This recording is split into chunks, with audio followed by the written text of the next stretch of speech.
সাধারণ 10 বছরের বালিকা গিরিবালা এবং সদ্য বিকশিত MABL যুবক শশীভূষণের নিজস্ব অনুরাগ অভিমানকে কেন্দ্র করে রবীন্দ্রনাথ ঠাকুর লিখেছিলেন তার ছোট গল্প মেঘ ও রৌদ্র।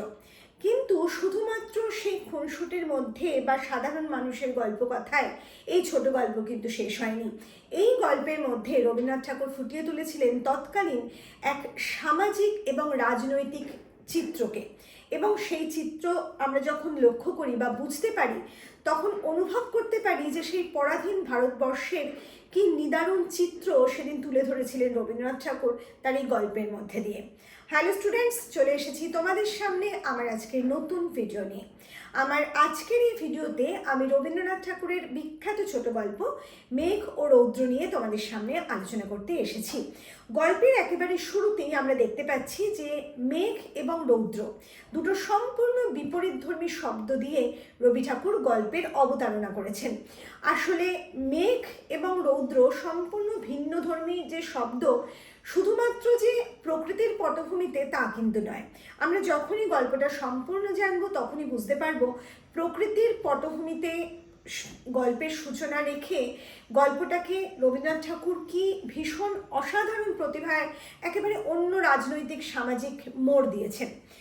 আমরা এই গল্পের শুরুতে এই যে রবীন্দ্রনাথ ঠাকুরকে দেখলাম, তিনি বলছেন যে আকাশ নামক রঙ্গভূমিতে যখন মেঘ এবং রৌদ্র দুই অভিনেতা নিজের মতো অভিনয় করছে, সেই সময় আমাদের সংসার ভূমিতে একই সাথে কত জায়গায় কত অভিনয় যে চলেছে তার সংখ্যা নেই, অর্থাৎ অগুন্তি।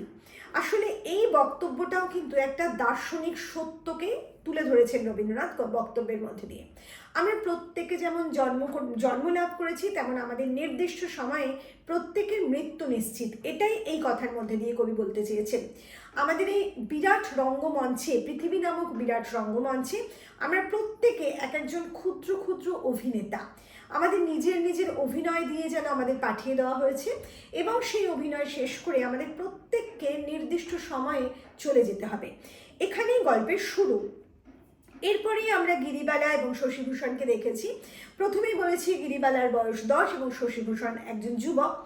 এই যে শশীভূষণের কথা বলছি, গল্পের প্রধান পুরুষ চরিত্র, সেই শশীভূষণ শহর থেকে সবেমাত্র MABL পাশ করে গ্রামে এসেছে তার বাবার কথায় তাদের যে পৈতৃক ভিটে বা পৈতৃক জমি জমা সেগুলো দেখাশোনা করার কাজে।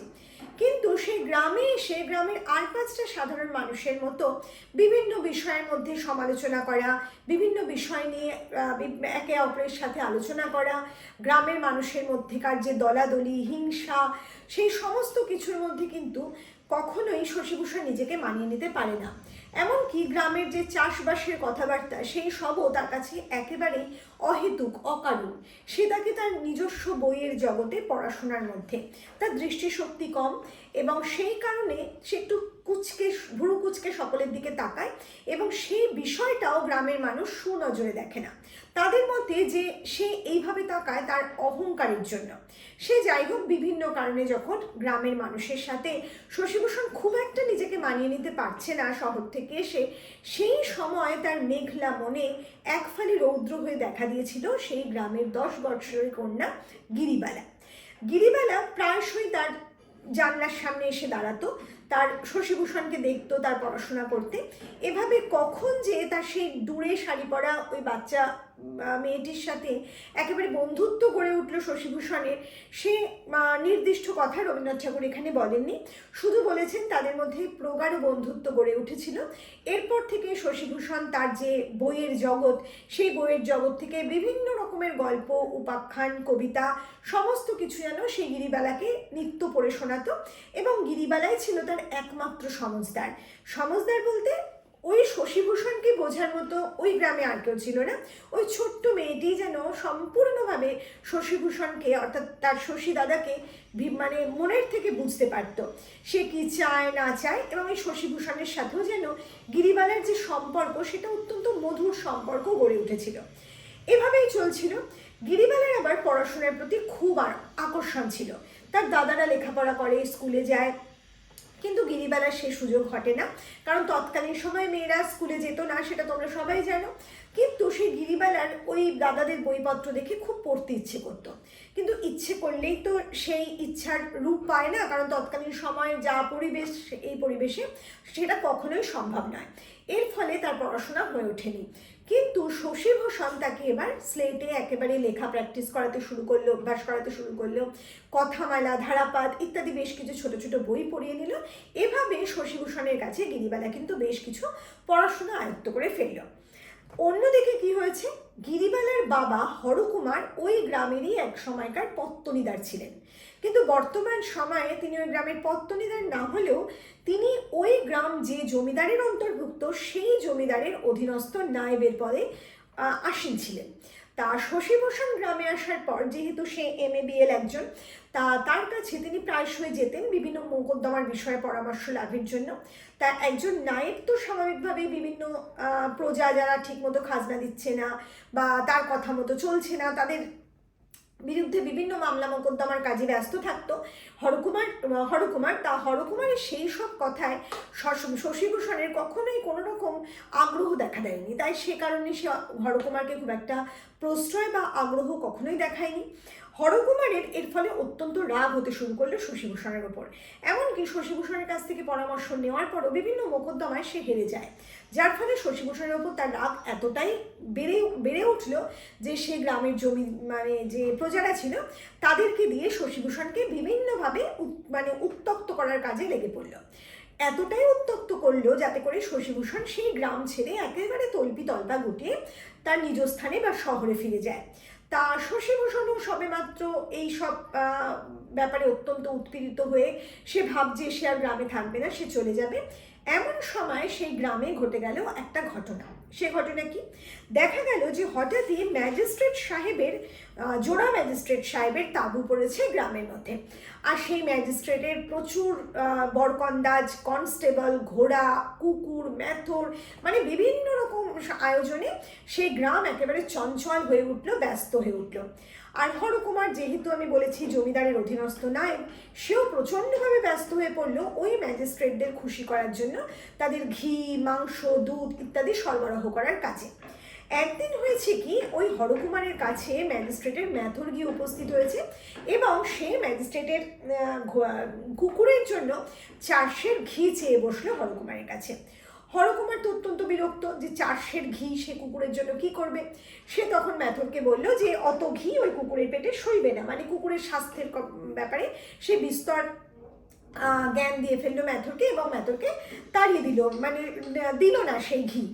মেথর তখন সোজা ম্যাজিস্ট্রেটের কাছে গিয়ে হরকুমারের বিরুদ্ধে নালিশ করলো কেন, কারণ বুঝতেই পারছো সেই ঘি যে কুকুরের পেটে সইবে না কার পেটে সইবে সেটা আমরা বুঝতেই পারছি।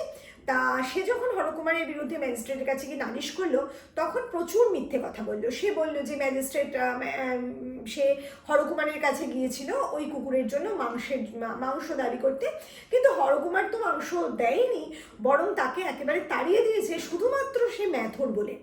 এই কথা যখন ম্যাজিস্ট্রেট শুনলেন তখন তিনি কি করলেন, তিনি একেবারে হরকুমারকে ডেকে পাঠিয়ে সকলের সামনে, গ্রামের লোকের সামনে ওই মেথরকে দিয়ে হরকুমারের কান ধরিয়ে তার নিজের তাঁবুর চারপাশে একেবারে ঘোড়দৌড় করালেন। এই বিষয়টা যখন সমস্ত গ্রামের মধ্যে রটে গেল, আর যারা তো চোখে দেখেছিল তারা দেখে হরকুমারকে নিয়ে প্রচণ্ড হাসাহাসি করলো, আর সমস্ত গ্রামের লোকও তাকে নিয়ে প্রচণ্ড মজা করতে লাগলো, হাসাহাসি করতে লাগলো, রঙ্গতামাশা করতে লাগলো। গ্রামের মধ্যে যখন হরকুমারের একটা নির্দিষ্ট মান সম্মান ছিল, সেই মান সম্মানে একটু ঘাটতি পড়লো বলা যেতে পারে। গ্রামের সবাই যখন অত্যন্ত আনন্দ উপভোগ করছে, মজা করছে ব্যাপারটা নিয়ে, সেই সময় ওই ব্যাপারটা কানে যেতেই প্রচণ্ড রেগে উঠল ওই শশীভূষণ। কোন শশীভূষণ? যে শশীভূষণকে কিনা ওই নায়েব গ্রাম থেকে উৎখাত করার চেষ্টা করেছিল। কিন্তু শশীভূষণের রাগ হলো কি কারণে? হরকুমারের জন্য নয়, তার রাগ হলো একজন ভারতবাসী হিসাবে। সে হরকুমারের কান ধরে একজন বিদেশি সাহেব ওইভাবে শাস্তি দিয়েছে অকারণে, এটা কিছুতেই মেনে নিতে পারল না। সে হরকুমারের কাছ থেকে সব শুনে হরকুমারকে পরামর্শ দিল ওই ম্যাজিস্ট্রেটের বিরুদ্ধে মামলা করার জন্য। হরকুমার প্রথমে প্রচণ্ড ভয় টয় পেয়েছিল, রাজি হচ্ছিল না, কিন্তু সে যখন গ্রামে চলতে ফিরতে প্রায়শই ওই উপহাসের শিকার হচ্ছে, তখন তার মনে হলো ঠুকে মামলা। তখন সে শশীভূষণকে দিয়ে মামলা দায়ের করলো ওই দুই ম্যাজিস্ট্রেটের বিরুদ্ধে। কিন্তু শশীভূষণ জানতো না যে পরাধীন ভারতবর্ষের নায়েব জমিদাররা কি প্রচণ্ড তাবেদারি করতো তৎকালীন ইংরেজ সরকারের। বেচারা শশীভূষণ উঠে পড়ে লাগলো, তার পড়াশোনা করতে লাগলো ওই মোকদ্দমার বিষয়ে। আর অন্যদিকে কি হলো, ওই যে ম্যাজিস্ট্রেট, সেই ম্যাজিস্ট্রেট জমিদারের কাছে সমস্ত খবর পাঠালো যে তার বিরুদ্ধে মামলা করেছে কে না নায়েব। তখন জমিদার ডেকে পাঠালো সেই নায়েবকে ডেকে প্রচণ্ডভাবেই তো জমিদার শাসন করে দিলেন। শাসন করে দেওয়ার পর ওই নায়েব কি করলো, সোজা এসে পৌঁছলো ওই ম্যাজিস্ট্রেটের কাছে, তার কাছে ক্ষমা চেয়ে সে বলে দিল যে সে একেবারেই সাহেবের বিরুদ্ধে কোনো রকম রেগে ছিল না। ওই শশীভূষণই যত নষ্টের গোড়া, সে জোর করে তার বিরুদ্ধে, সাহেবের বিরুদ্ধে মামলা করেছে, সে এসবের কিছুই চায়নি। তা এই কথা যখন ম্যাজিস্ট্রেট শুনলো, সে তো একেবারে ঘাড় নেড়ে বললো হ্যাঁ সে বুঝতেই পারছে এমনটা হওয়ার তো কথা ছিল না। সাহেব তখন ওই নায়েবকে আরও জিজ্ঞেস করলো যে ওই ছোকরা কি কংগ্রেস দলের একজন? তখন নায়েবও বললো হ্যাঁ সে কংগ্রেস দলেরই একজন।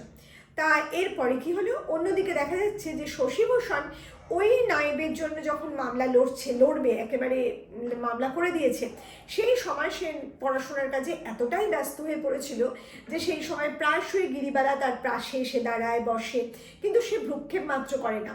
গিরিবালা নানাভাবে তাকে বোঝানোর চেষ্টা করে তার উপস্থিতির কথা, কিন্তু তার কানে সেসব কথা যায় না, আর দেখা তো দূরস্থ।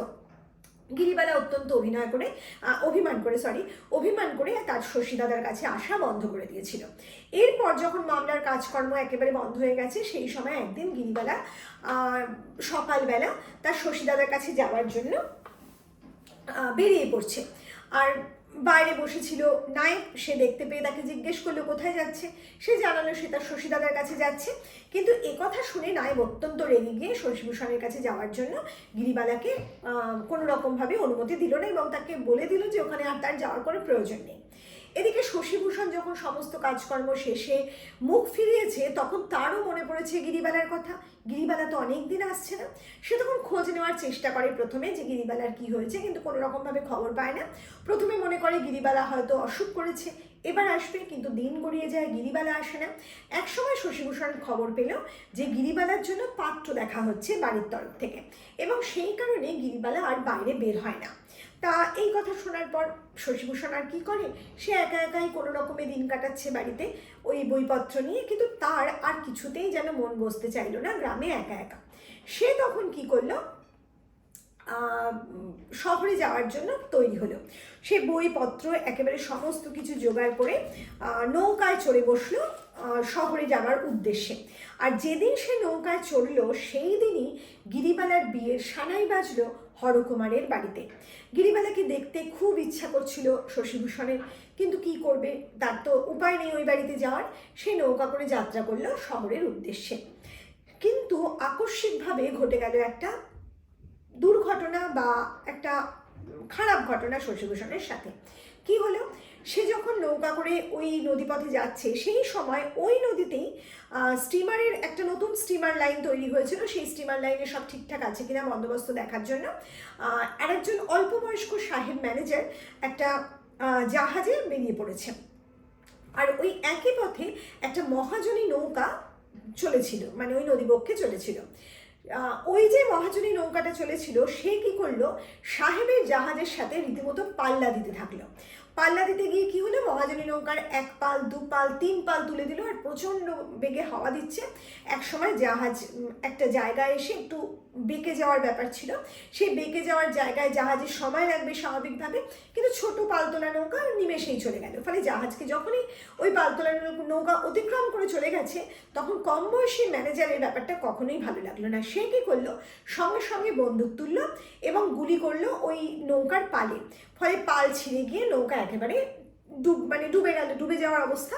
তা সেই সময় দেখা গেল জাহাজটা নিমেষের মধ্যে অদৃশ্য হয়ে গেল নদীবক্ষে। আর এই সমস্ত দৃশ্যটা, সমস্ত ঘটনাটা স্বচক্ষে দেখলো কে না শশীভূষণ। শশীভূষণ তো ব্যাপারটা দেখে প্রচণ্ড রেগে গেল। রেগে গিয়ে রেগে যাওয়ার কথায় পরে আসছি, তার আগে সে তার নৌকা নিয়ে, ওই যে নৌকা ডুবি হয়েছিল মহাজনের নৌকা, সেই নৌকার যে মাঝি মাল্লা অনেকেই মানে ভেসে গিয়েছিল, কি কয়েকজন লোককে সে মাঝি মাল্লাদেরই বোধহয় সম্ভবত বাঁচাতে পেরেছিল, দু একজনকে, আর অনেকেই কিন্তু ডুবে গিয়েছিল। তা যাই হোক, সেই সমস্ত লোককে বাঁচালো এবং হ্যাঁ মাঝি মাল্লাকে বাঁচিয়েছিল। সেই মাঝি মাল্লাদের কাছে সে পরামর্শ করলো যে ওই যে ম্যানেজার, মানে ওই কম বয়সী সাহেব, তার বিরুদ্ধে মামলা করার জন্য। আর যে সাহেবের কথা বলছি, সেই সাহেব যে জাহাজে করে যাচ্ছিল, সেই জাহাজের মধ্যেও কিন্তু ওই গ্রামের বেশ যে গ্রাম থেকে শশীভূষণ এসছে, সেই গ্রামের বেশ কয়েকজন মানুষ ছিল।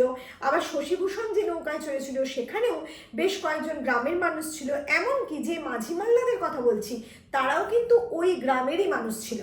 তা যাই হোক, শশীভূষণ যখন খুব করে তাদের বলছে না ওদের বিরুদ্ধে, ম্যানেজারের বিরুদ্ধে মামলা দায়ের করার জন্য, তখন তারা প্রথমে কিছুতেই রাজি হচ্ছিল না। কারণ যারা দেশের রক্ষক, তাদের বিরুদ্ধে মামলা করলে তারা যে প্রাণে বাঁচবে না, তারা অন্তত কথা বুঝতে পারছে, শশীভূষণ না হয় নাই বুঝলো। তা যাই হোক, শেষ পর্যন্ত তারা যখন জানতে পারলো যে শশীভূষণ নিজেই এই মামলা লড়বে, তাদের কোনো অর্থ খরচা হবে না, তখন তারা রাজি হয়ে গেল মামলা করতে। মামলা তো দায়ের হলো, কিন্তু এদিকে তার যে লোকজন, যারা দেখেছিল ব্যাপারটা, সাক্ষী, সেই সাক্ষীরা কেউই আর সঠিক কথা বলতে রাজি হলো না। বেশিরভাগ মানুষ বললো আমরা তো ঘটনাটা দেখিনি। আর যারা দেখেছিল তারা কোর্টে উঠলো সাক্ষী দিতে। যখন মোকদ্দমা চলছে, তখন যে কম বয়সী ম্যানেজার ছিল, সে সমস্ত স্বীকার করলো যে সে বন্দুক ছুঁড়েছিল। কিন্তু সে বলল যে সে বন্দুক ছুঁড়েছিল কারণ সে পাখি মারতে চেয়েছিল। আর এই ঘটনা পাখি মারতে গিয়ে ঘটে গেছে। আর এদিকে যারা সাক্ষী দিতে গিয়েছিল তারা বলল যে তারা কিছুই দেখেনি, সেভাবে কিছু কোনো ঘটনা সেরকম কিছু ঘটেনি। এর ফলে কি হলো, সাক্ষীর অভাবে মামলা একেবারে ভেস্তে গেল। সাহেব বহাল তবিয়তে কোর্ট থেকে বেরিয়ে এলো। শশীভূষণের কোনো রকমভাবেই মনোতুষ্টি হলো না, সে তার মনের যন্ত্রণা মনে নিয়ে গ্রামে ফিরে এলো। এবার এদিকে গ্রামে যখন সে ফিরেছে, মানে সেই গ্রামে ফেরার পর গিরিবালার যে বিবাহ হয়েছে, গিরিবালার শ্বশুরবাড়ি যাত্রা করছে, আর শশীভূষণ ওই নদীর তীরে দাঁড়িয়ে তার নৌকা যাত্রা দেখছে। মানে গিরিবালা চলে যাচ্ছে, দূর থেকে সে দেখছে গিরিবালার নৌকা আস্তে আস্তে নদীবক্ষে দূরে চলে যাচ্ছে। গিরিবালার খুব ইচ্ছে করছিল শশীভূষণের সাথে একবার যদি দেখা হতো যাওয়ার সময়, কিন্তু সেটা কোনো রকমই সম্ভব নয়। তাই মনের দুঃখ মনে রেখে গিরিবালাও তার শ্বশুরবাড়ির উদ্দেশ্যে যাত্রা করলো। এবার কোনো রকমে গ্রামে দিন কাটছিল শশীভূষণের, কিন্তু শশীভূষণ আবার ঠিক করলো না, সে গ্রামে থাকবে না, একা একা তার মন বসছে না। সে ঠিক করলো সে শহরের উদ্দেশ্যে আবার রওনা দেবে। এবার কি হলো, শহরের উদ্দেশ্যে এবার যখন শশীভূষণ রওনা দিচ্ছে, আবার সে নৌকায় চড়েছে, সেই সময়টা ছিল একেবারে বর্ষাকাল। আর বর্ষাকালের নদী একেবারে টলটল নদী যাকে বলে, দুকুলছে, তার জল উঠেছে, চারিদিকে জল। এমনকি নদীর যে আশেপাশে যে ঝোপঝাড়, কাশবন, সেই সমস্ত জায়গায়ও কিন্তু জল উঠে গেছিলো, জলাকীর্ণ জায়গা হয়ে গিয়েছিল। তা শশীভূষণের এই প্রসঙ্গে, মানে এই ঘটনার প্রসঙ্গে রবীন্দ্রনাথ ঠাকুর লিখছেন যে ঘোড়ার পা খানায় পড়ে, সে কেবল খানার দোষ নহে, ঘোড়ার পাটারও পরিবার দিকে একটু বিশেষ ঝোঁক আছে। অতএব এই যে শশীভূষণ আবার বিপদে পড়বে, আরও তৃতীয় ঘটনা ঘটবে শশীভূষণের সাথে, তার জন্য শশীভূষণ নিজেই দায়ী, এটা রবীন্দ্রনাথ ঠাকুর কিন্তু বুঝিয়ে দিলেন। তার মানে কিন্তু এই নয় যে যে ঘটনা শশীভূষণের সাথে ঘটেছিল রবীন্দ্রনাথ ঠাকুর শশীভূষণের বিরুদ্ধে ছিলেন, তা কিন্তু কখনোই নয়। রবীন্দ্রনাথ ঠাকুর এই ঘটনার মধ্যে দিয়ে বা এই ঘটনাগুলোর মধ্যে দিয়ে তৎকালীন সমাজের চিত্রটা তুলে ধরতে চেয়েছেন মাত্র, আর ইংরেজদের অভব্য আচরণের একটা চিত্রপট আমাদের সাথে শেয়ার করেছেন বা আমাদের সামনে তুলে ধরেছেন তার গল্পের মধ্যে দিয়ে, এটা আমরা বলতে পারি। তা যাই হোক, এবার কি হলো, এবার হলো নতুন একটা ঝামেলার উদ্ভব। দুই নদীর মোহনার মুখে জেলেরা বিরাট একটা বড় জাল বেঁধেছিল, আর অন্যদিকে সেই নদীপথে সেই জালের দিকেই শুভাগমন ঘটল তৎকালীন পুলিশ বড়কর্তার বোটের। তা পুলিশের বড়কর্তার বোট যখন সেদিকে আসছে, তখন জেলেরা খুব জোরে চিৎকার করে মাঝিদের সাবধান করেছিল যে এই দিক দিয়ে আসতে হবে না, অন্য দিক দিয়ে যাও, যাতে করে দুটোই নিরাপদ থাকে, জাল নিরাপদ থাকে এবং তারাও নিরাপদে চলে যেতে পারে। তা এই যে অবস্থাটা, সেই ঘটনার আরেকটা আগের ঘটনা ঘটেছে, সেটা বলা হয়নি। সেটা কি, শশীভূষণ যেদিন নৌকায় উঠেছিল, একটা পূর্ণ বর্ষার দিন ছিল, একভাবে সকাল থেকে বৃষ্টি হচ্ছে। তা বৃষ্টিটা বাড়তে বাড়তে এমন জায়গায় গেছে যে তার ছোট নৌকা সেই সময় নদীপথে চলতে পারছে না সেইভাবে, উল্টো দিকে স্রোত বইছে আর কি। তখন শশীভূষণ খুব বিরক্ত হয়ে গেছে, সে ঠিক করলো যে না, নদীপথে সে আর যাবে না, সে রেলপথেই শহরে যাত্রা করবে। এবং সে কথা ভেবে সে কী করেছে না, কোনো একটা জায়গায় তার নৌকাকে লাগিয়ে দুপুরের আহার করবার জোগাড় করছে লোকজনকে নিয়ে। তা কি হলো, সেই নৌকায় শশীভূষণের যে গ্রামের লোকজনরা তারাও ছিল কিছু, তার ওই যে বোটটা আসছিল সেখানেও কিন্তু আবার একইভাবে ওই গ্রামের কিছু লোকজনকে দেখা গিয়েছিল। তা যাই হোক, ওই মাঝিদের কথা, যে জেলেদের কথা মাঝিরা কানে তুলল না। রবীন্দ্রনাথ ঠাকুর এই স্থানে বলছেন যে ভারতবর্ষের গরিব জেলেদের কথাকে সম্মান করার ভদ্রতা সাহেবের মাঝির কিন্তু তৎকালীন সময়ে ছিল না।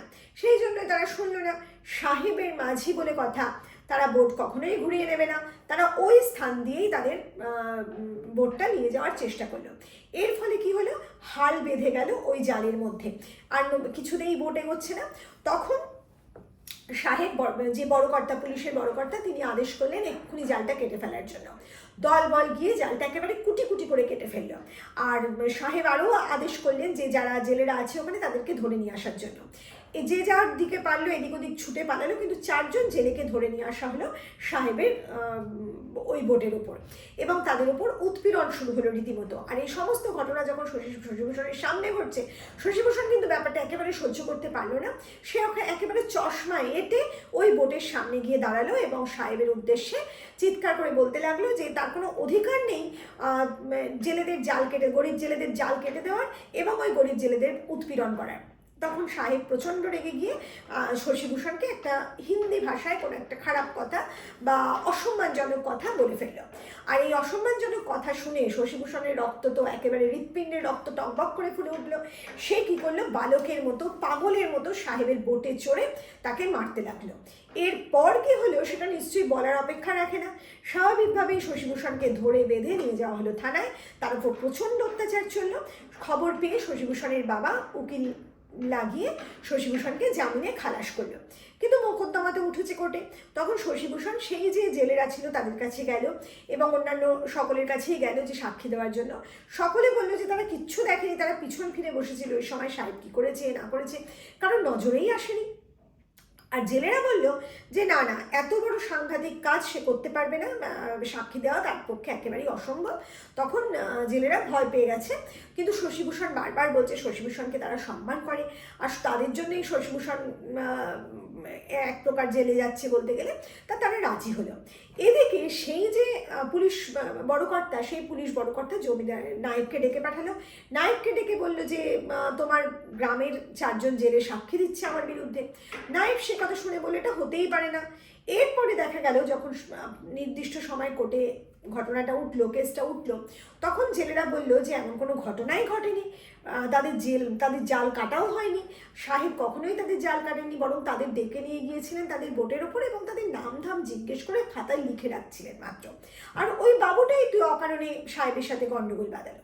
এই যে ঘটনা হলো, এর ফলে শশীভূষণের 5 বছরের জন্য জেল হয়ে গেল। 5 বছরের জন্য যখন জেল হলো তখন শশীভূষণের বাবা ঠিক করেছিল যে আবার আপিল করবেন নতুন করে। তা সেই আপিল করার কাজটা তার করে ওঠা হলো না, কারণ শশীভূষণই রাজি হলো না। শশীভূষণ তার বাবাকে জানালো যে এই মিথ্যাবাদী কৃতজ্ঞ মানুষের সংখ্যা জেলে বড়ই কম, কারণ সেখানে যে জায়গা সেটা অত্যন্ত সীমিত, আর ওই পরিমিত জায়গার মধ্যে যেহেতু কৃতজ্ঞ মিথ্যাবাদীর সংখ্যা কম, বাইরের থেকে অনেক কম, সেখানে থাকতেই সে বেশি স্বচ্ছন্দ বোধ করবে।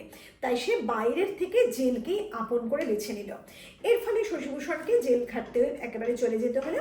আর জেলের মধ্যে শশীভূষণের ওপর অত্যাচার আর 5টা সাধারণ কয়েদির থেকে যে বেশি হবে সেটা স্বাভাবিক, কারণ সে দেশদ্রোহিতার কাজ করেছে। তা ইতিমধ্যে দেখা গেল শশীভূষণ যখন জেল খাটছে সেই সময় তার বাবার মৃত্যু হলো, এবং বাবার মৃত্যু হওয়ার পরে তার যে ছোট ভাই ছিল, সেই শশীভূষণের ভাই, সে সেন্ট্রাল প্রভিন্সে কাজ করতো, যার ফলে তার পরিবার নিয়ে ওখানেই থাকতো, সে কোনো মতে গ্রামে কখনো আসবে না। সেই সুযোগটা নিল কে না, গ্রামের নায়েব হরকুমার। হরকুমার তখন সমস্ত জমি জমা, তাদের যে বাড়ি, সমস্ত কিছু হড়প করে নিল, মানে নিজের আয়ত্তে করে নিল। আর 5 বছর পর কোনো একদিন একেবারে মুক্ত আকাশের নিচে এসে দাঁড়ালো কে? শশীভূষণ। সে তখন ভাবছে কোথায় যাবে, তার তো যাওয়ার আর কোনো জায়গা নেই। ঠিক এমন সময় তার সামনে একটা জুড়ি গাড়ি এসে দাঁড়ালো। জুড়ি গাড়ি থেকে সহিস নামলো, নেমে বলল, আপনি কি শশীভূষণ বাবু? শশীভূষণ জানালো, হ্যাঁ সেই শশীভূষণ। তখন বলল তাকে নিয়ে যাওয়ার আদেশ হয়েছে। তা সে কোনো রকমভাবে কোনো প্রশ্ন না করে জুড়ি গাড়িতে চড়ে বসলো, কারণ দেখাই যাক, কারণ তার তো যাওয়ারও আর তেমন কোনো জায়গা নেই। সে তখন জুড়ি গাড়িতে চড়ে বসলো, একটা নির্দিষ্ট পথে গাড়ি যাচ্ছে, আর সেই সময় কীর্তন ভেসে আসছিল। সেই কীর্তন গান শুনতে শুনতে শশীভূষণও কখন যে একেবারে বিহ্বল হয়ে পড়লো সে নিজেও জানে না। সে নিজে মনে মনে একটা নতুন গান রচনা করে ফেললো, এবং সেই গানের কথাগুলোর মধ্যে দিয়ে সে যেন তার কোনো প্রিয়তমাকে তার কাছে আসতে বলছে, তার কাছে থেকে যেতে বলছে। এরকম কথাগুলো তার গানের মধ্যে আমরা দেখতে পাচ্ছি, রবীন্দ্রনাথ ঠাকুর জানিয়েছেন। তা যাই হোক, গাড়ি গিয়ে থামলো একটা বিরাট অট্টালিকার সম্মুখে। ফটক খুলে একেবারে গাড়ি ভেতরে প্রবেশ করলো। গাড়ি থেকে নেমে তাকে অন্দরমহলে নিয়ে যাওয়া হলো, এবং অন্দরে একটা বিরাট ঘর, সেই ঘরে তাকে বসতে দিয়ে সেই ব্যক্তি চলে গেল। তা সেই ব্যক্তি ভেতরে যখন গেছে, তখন শশীভূষণ সমস্ত ঘরটা একটু ঘুরে ঘুরে দেখছে। সে দেখলো দেওয়ালের আলমারিতে বা বিভিন্ন জায়গায় তার সেই সমস্ত বইপত্র সুন্দর করে বাঁধিয়ে সোনার অক্ষরে যেন সাজিয়ে রাখা হয়েছে। সেই বইগুলো, যে বইগুলো সে নিত্য দেখতো, নিত্য পড়তো, সেই সমস্ত বই। তা যাই হোক, সেই সমস্ত দেখতে দেখতে তার হঠাৎ চোখ পড়লো নিচে রাখা টেবিলটার দিকে। টেবিলের ওপরে একটা জীর্ণ স্লেট, ভাঙা স্লেট, কতগুলো পুরনো ছেঁড়া খাতা, ছেঁড়া বই, ধারাপাত, কথামালা এবং কাশিদাসী একটা মহাভারত। সমস্ত কিছু দেখে এক নিমেষে সে বুঝতে পারল, মনে পড়ে গেল তার সেই গ্রামের ঘরটার কথা, ডুরে শাড়ি পরা গিরিবালার কথা। তার মনটার মধ্যে যেন একটা উন্মাদনা জেগে উঠল, হা হা করে উঠল তার বুকের ভেতর। সে সেই সমস্ত কিছু, সেই সমস্ত দিনের কথা ভাবতে লাগলো। হঠাৎই একটা শব্দে সে ঘুরে তাকালো দরজার দিকে, এবং দেখলো যে রূপোর থালায় কিছু মিষ্টি ফল নিয়ে দাঁড়িয়ে আছে কে না? গিরিবালা। সদ্যবিদ, মানে বিধবা হয়েছে সে, একেবারে শুভ্র বসনা সেই গিরিবালা। সেদিকে তাকিয়ে সে লক্ষ্য করলো গিরিবালা মানে চোখ দিয়ে তার অঝোর ভর জল পড়ছে, আর শশীভূষণ তখন সেই দিকেই তাকিয়ে রয়েছে। এখানেই আমরা দেখতে পাচ্ছি যে গল্পটা শেষ হয়েছে। সেই যে কীর্তন গান সে রচনা করেছিল আসার পথে, শেষ গানটা যেন একটা জ্যোতির্ময় রূপ লাভ করলো এই স্থানে এসে। তা যাই হোক, এখানেই গল্পের সমাপ্তি, মেঘরৌদ্র গল্পের সমাপ্তি। আসলে এই গল্পের মধ্যে দিয়ে আমরা বেশ কিছু দিক দেখতে পাচ্ছি। সেগুলো কি? প্রথমেই তো বলেছি, তৎকালীন একটা সামাজিক গ্রাম্য প্রতিচ্ছবি এবং রাজনৈতিক প্রতিচ্ছবি সুন্দরভাবে ফোটানো হয়েছে, যেখানে দেখেছি তৎকালীন নায়েব এবং জমিদারদের যে মোসাহেবি বা ইংরেজদের তোষামত করার যে প্রক্রিয়া, সেটা আমরা লক্ষ্য করেছি। তৎকালীন সমাজের যে গরিব মানুষ, তারা কি প্রচণ্ড ভয়ে একেবারে কুঁকড়ে থাকতো, সেই প্রতিচ্ছবি আমরা দেখতে পেয়েছি। সেই মানুষগুলোর মিথ্যাচার, সেই মিথ্যাচারের কারণ, তাদের ভেতরকার তাদের শির দ্বারা ভেঙে যাওয়ার যে রূপ, সেই সমস্ত আমরা দেখতে পেয়েছি। এবং সেই সঙ্গে আমরা দেখতে পেলাম শশীভূষণের মতো এক সাহসী যুবককে। যাই হোক, ভারতবর্ষের ঔপনিবেশিক শাসন, অভব্য অত্যাচার, সেটা যেমন দেখেছি, বাকি সমস্ত কিছু দেখতে পেলাম এখানে। এখানে আমরা যে মেঘ ও রৌদ্রের কথা বলছি, সেখানে মেঘ রৌদ্র যে শব্দটা প্রথমে রবীন্দ্রনাথ ঠাকুর আনলেন, সেখানে এই ভারতবর্ষের বুকে সাহেবি আনা, মানে সাহেবদের যে অভব্য অত্যাচার, অভব্য আচরণ, যে নৃশংস অত্যাচার, যে শাসন, সেটা ভারতবর্ষকে যে একটা মেঘলা আকাশ প্রদান করেছিল, সেটা বুঝতে পারছি। আর সেই মেঘলা আকাশে এক ঝলক রোদ ছিল শশীভূষণের মতোই বেশ কিছু যুবক, যারা কিন্তু নিজের স্বার্থর কথা না ভেবে সম্পূর্ণ দেশকে ভালোবেসে নিজের লড়াইটা চালিয়ে গিয়েছিল। তা যাই হোক, আমরা আলোচ্য গল্পে এটাই দেখতে পেলাম। আর শেষ অংশে যে ঘটনাটা আমরা দেখতে পেয়েছি, সেটা হচ্ছে শুরুতে যে আমি বলেছি যে শশীভূষণের মেঘলা মনে গিরিবালা যেমন রোদ হয়ে এসেছিল, ঠিক তেমন শেষ দৃশ্যে আমরা দেখলাম গিরিবালার মেঘলা আকাশে শশীভূষণ এক ঝলক রোদ হয়ে আবির্ভূত হলো।